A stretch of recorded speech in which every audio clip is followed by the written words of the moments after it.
My name is Sister Mary Ann Daly, and I entered the Sisters of Charity of New York on September 8, 1965.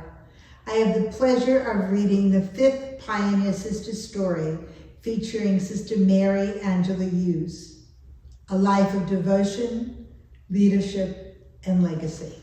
The first record of Ellen Hughes of St. Joseph's in Emmitsburg appears in the council minutes of July 4th, 1823, submitted by her brother, John Hughes, then a seminarian at Mount St. Mary's.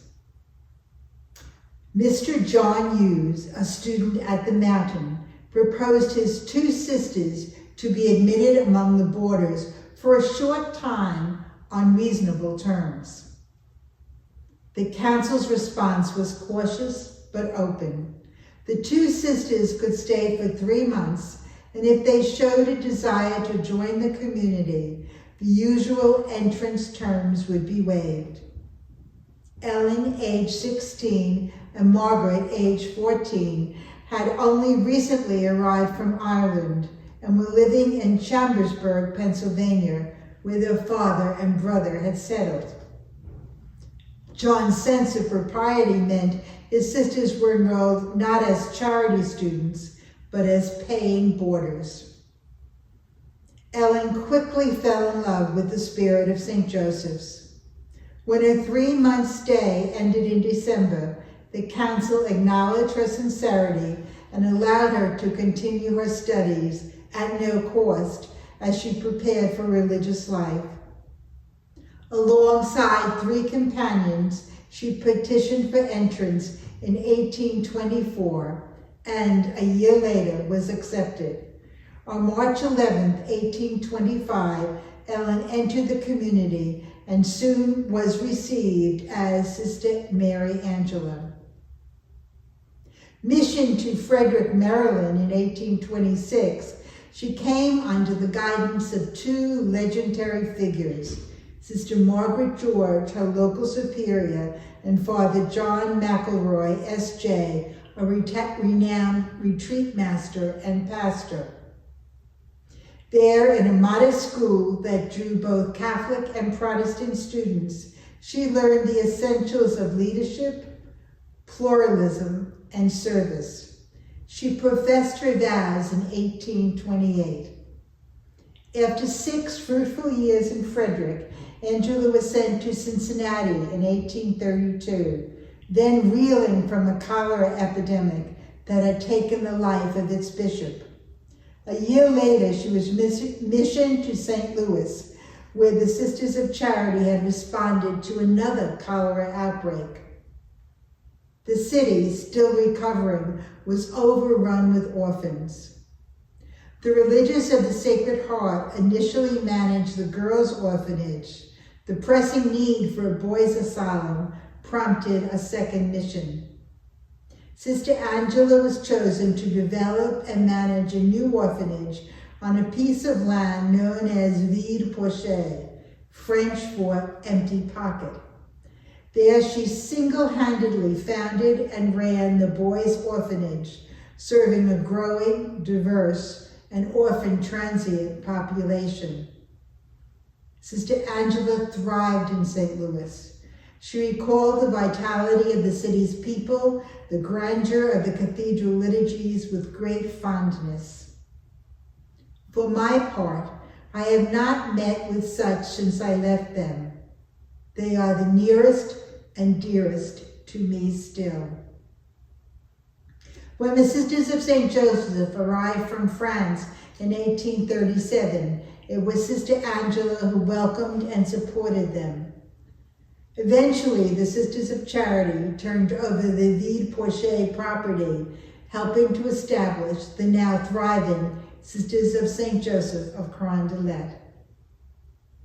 Her mission took her to St. John's in Utica, New York in 1844.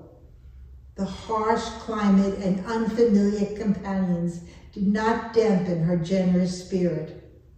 She was appointed sister servant and began teaching and serving in a small orphanage, always seeking support for the mission and offering encouragement to others. In 1846, Sister Angela was transferred to St. Joseph's Half Orphanage in New York City, just as tensions between Emmitsburg's leadership and her mother, now Bishop John Hughes of New York, came to a head. Amid ecclesial politics and institutional pressures, Sister Angela was elected assistant mother following the separation of the New York Sisters from Emmitsburg in December 1846. Now part of the newly independent community, she helped stabilize and expand their work. She supported her brother Bishop Hughes' vision, remained close to her sister Margaret, and invited others, including old friends, to consider joining the mission in New York. She later wrote about her choice. Just say that Sister Angela did in that as she would like to do in all things. She acted consistently. By 1847, she was instrumental in helping the community secure a mother house at McGowan's Pass, launching Mount St. Vincent Academy. In 1849, when cholera struck again, she was appointed administrator of the newly opened St. Vincent's Hospital. Her 6 years of service there shaped its enduring legacy of compassionate care. Elected Mother Superior in 1855, Mother Angela presided over a flourishing period of expansion. She oversaw the founding of 12 new missions, the independence of the Halifax congregation, and the establishment of the Sisters of Charity of New Jersey.